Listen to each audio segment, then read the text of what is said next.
On est le dimanche 29 septembre 2024. Mesdames et messieurs, merci de rester fidèles au programme de la télévision Futur Média. Voici le journal.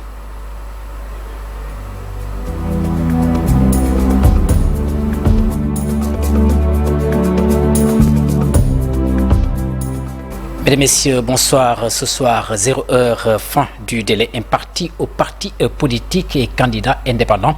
C'est dans la perspective du dépôt de listes en vue donc des législatives prévues à la date du 17 novembre prochain. Le ministère de l'Intérieur a rejeté la demande de prolongation du délai de dépôt demandé par les concernés. De ce pas, on se rend à la direction générale des élections pour y retrouver notre reporter Habib Faye. Habib, bonsoir. Bonsoir, cher Pierre. Alors, j'imagine que c'est le rush pour les candidats aux législatives et cela à quelques heures de la fermeture définitive du dépôt des listes. Malheureusement, actuellement, il n'y a personne pour venir déposer une liste de candidatures. Nous sommes au dernier stage pour clôturer le dépôt de ces listes des candidats pour le tour électoral du 7 novembre. À l'instant, aucun candidat, comme je viens de ne s'est pointé à la direction générale des élections. Peut-être ils vont attendre vers 22 heures pour faire le devoir. On s'excuse donc pour la qualité donc de la transmission avec Habib qui suit donc pour nous le dépôt des listes des candidatures dans la perspective des élections législatives prévues à la date du 17 novembre prochain.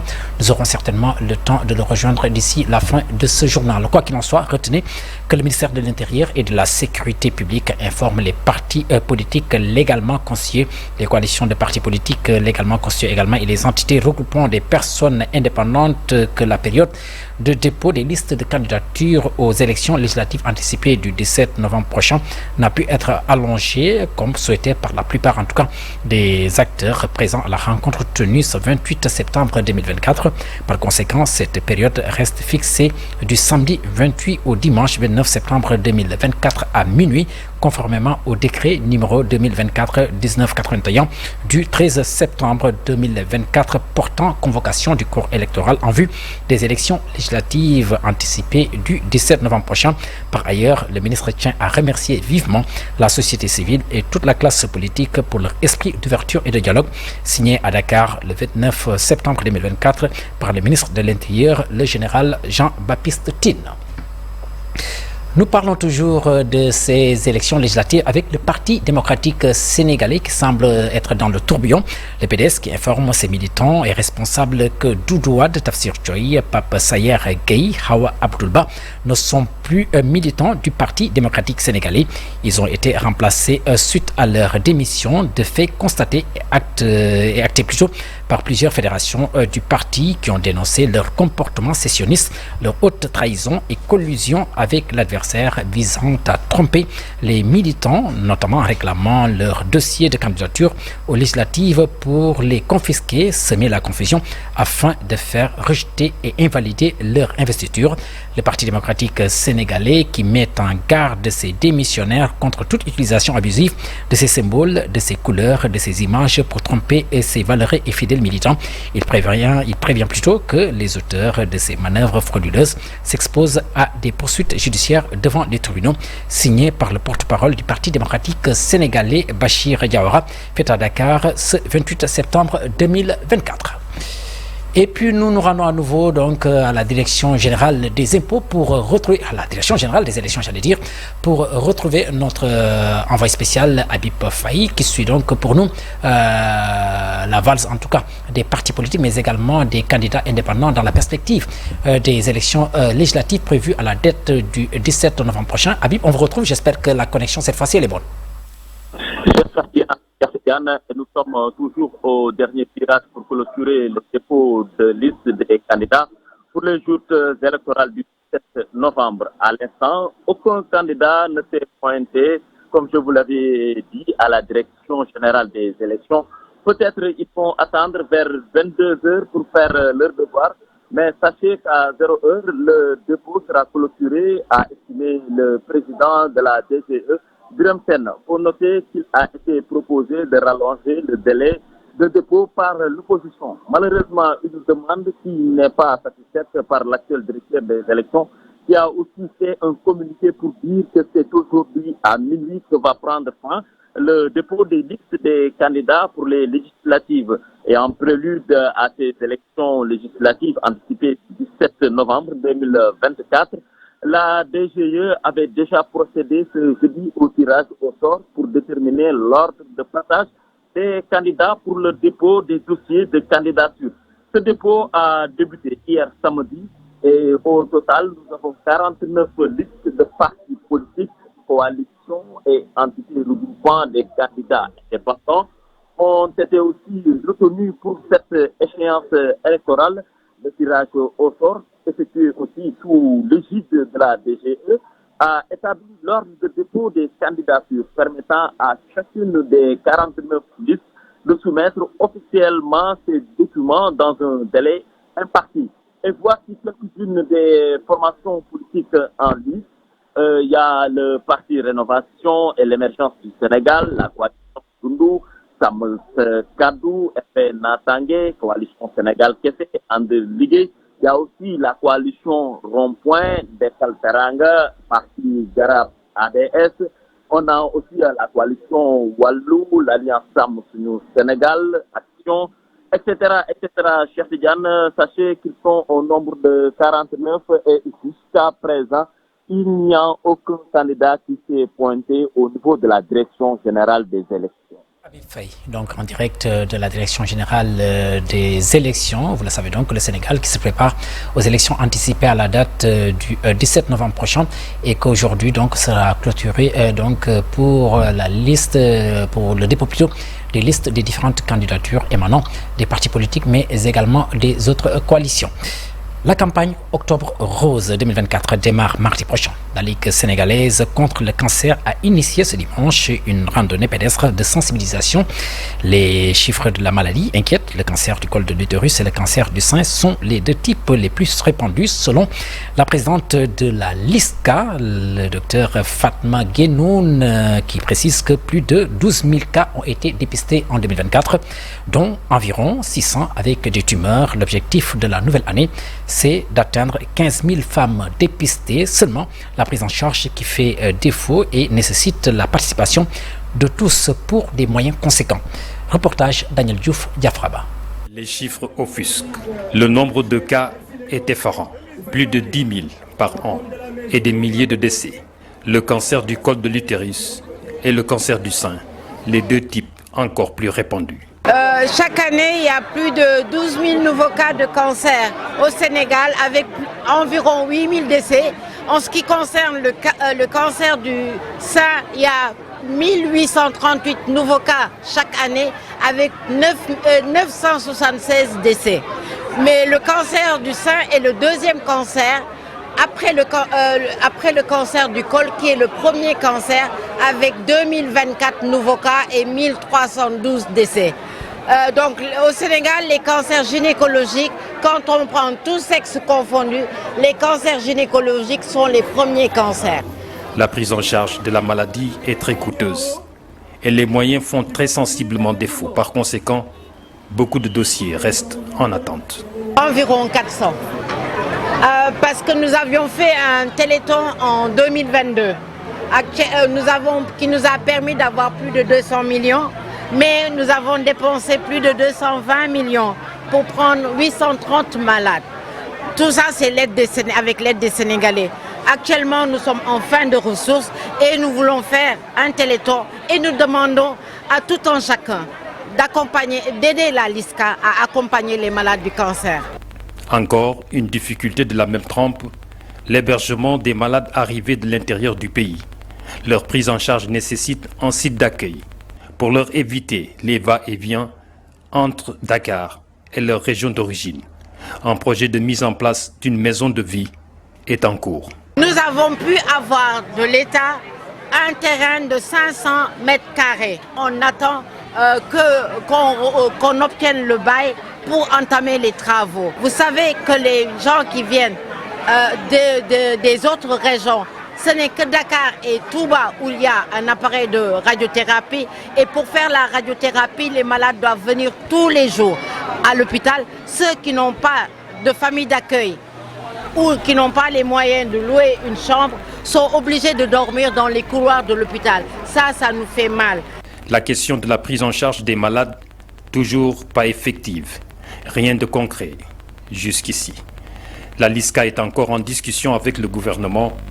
Pendant ce temps, les malades sans moyens luttent contre la maladie qui fait des drames dans ce pays.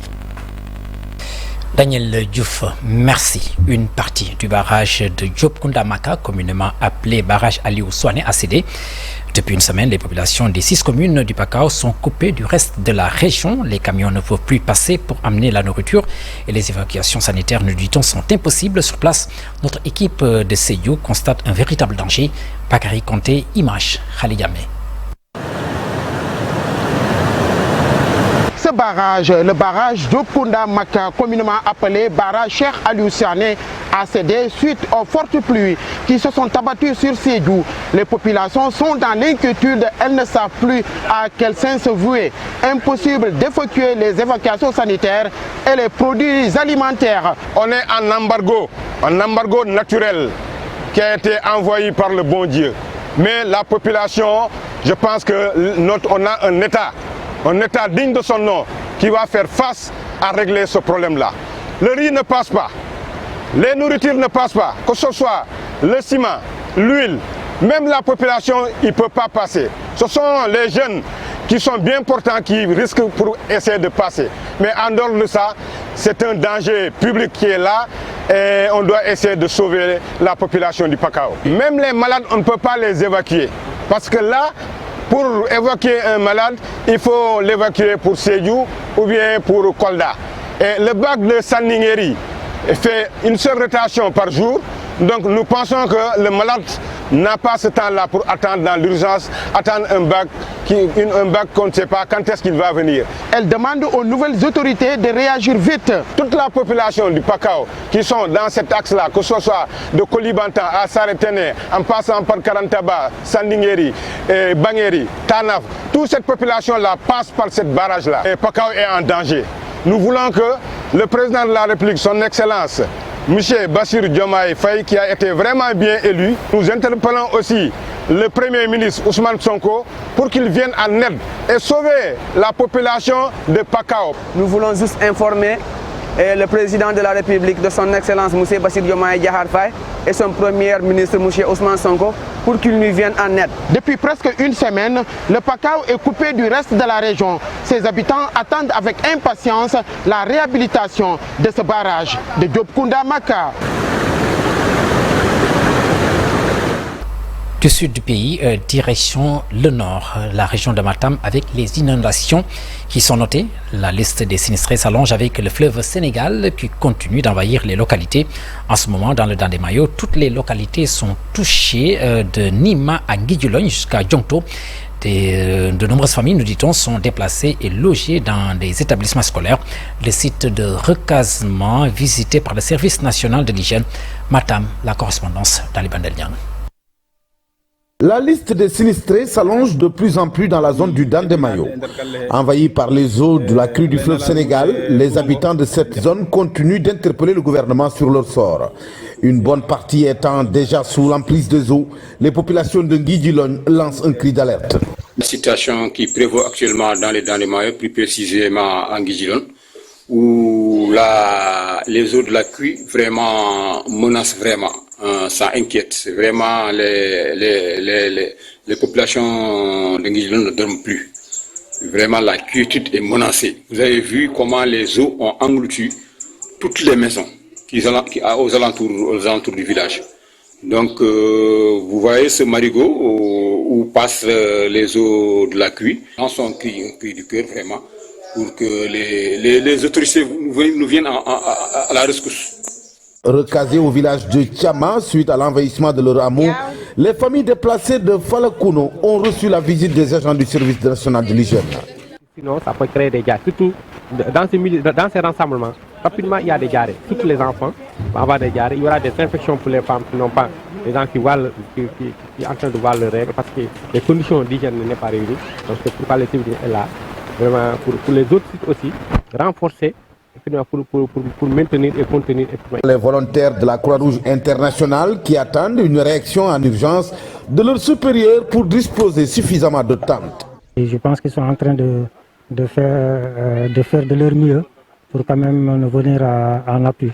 Parce que déjà, je pense qu'il doit faire un appel au niveau international avec la fédération pour que les fonds d'urgence de réponse aux catastrophes soient octroyés dans le cadre des inondations. Des maisons effondrées, des champs engloutis, du bétail décimé. Donc pour le moment, on ne peut pas avoir les chiffres exacts. En tout cas, il faut relever que le quotidien se complique davantage pour les habitants du Dandemayo avec de nombreuses familles déjà relogées dans les écoles. D'ailleurs, ce lundi matin, le gouverneur de la région de Matam est attendu à Lobali, une localité fortement sinistrée dans le département de Kanel. Défis environnementaux, politiques, accès aux produits alimentaires. L'Institut sénégalais de recherche agricole ISRA veut jouer sa partition.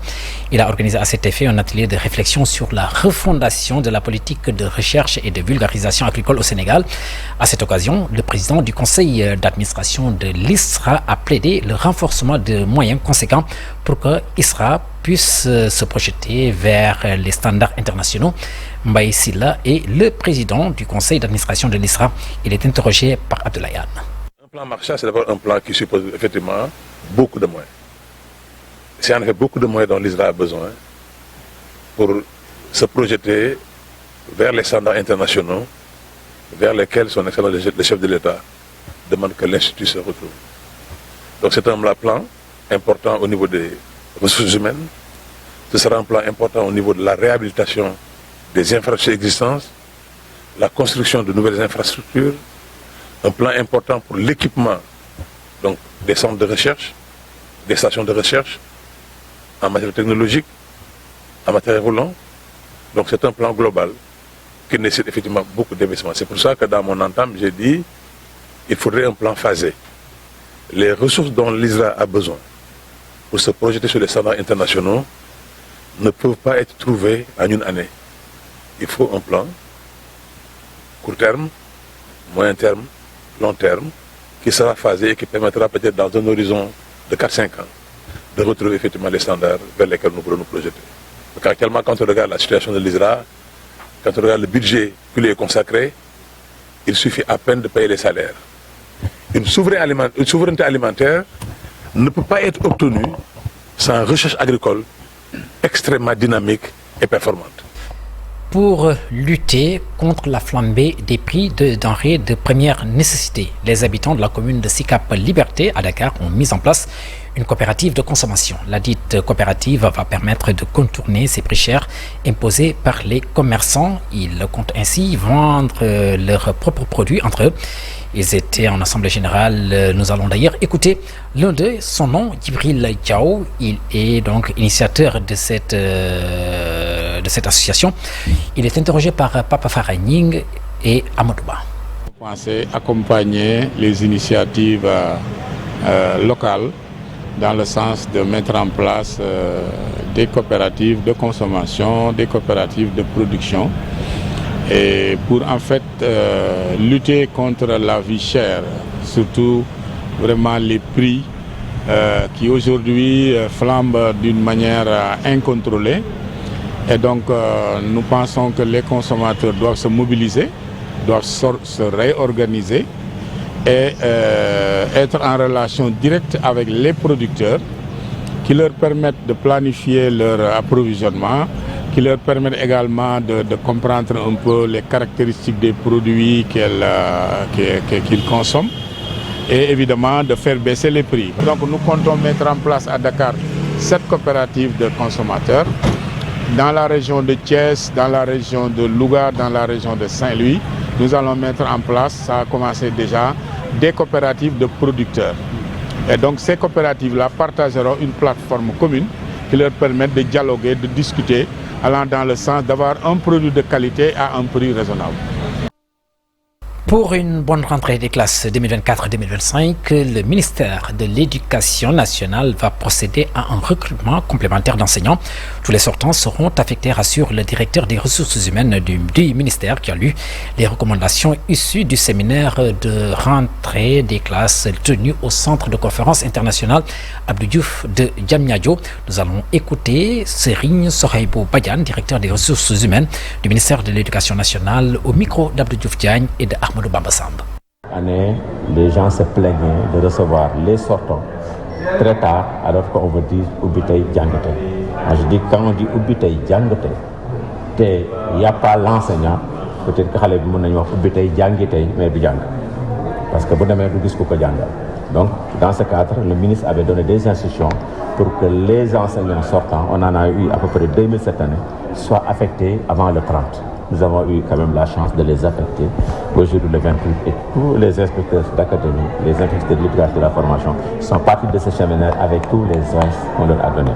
Maintenant, c'est à eux d'organiser la distribution interne.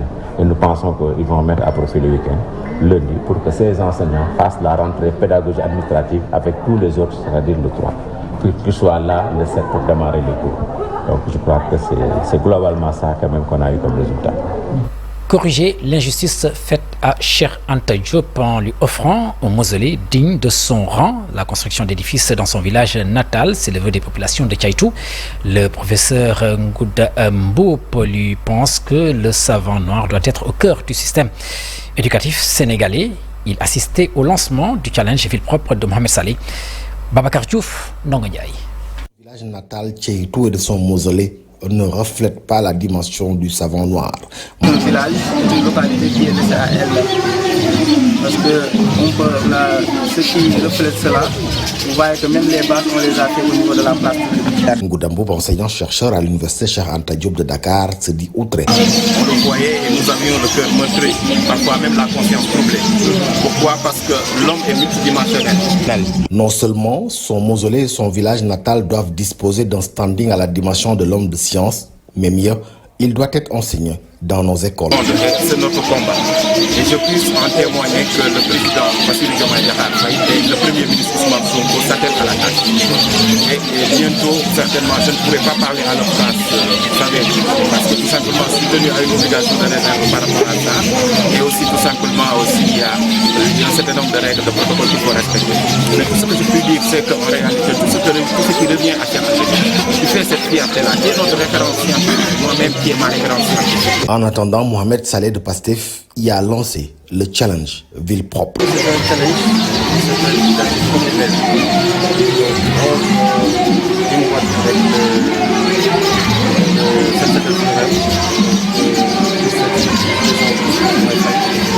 En important l'autre matériel de nettoyage a été remis aux femmes de Tchaïtou qui doivent rivaliser dans le maintien d'un environnement propre. À présent, sport scolaire, finale, le tournoi Fair Play. La finale a opposé Collège Saint-Gabriel de Thiès au lycée de Fayou de Thiès. Les autorités scolaires de Thiès ont organisé ce tournoi. C'est pour inculquer aux élèves, disent-ils, le Fair Play dans les compétitions sportives, détecter des jeunes talents, des messages aussi lancés pour lutter contre les violences dans les stades.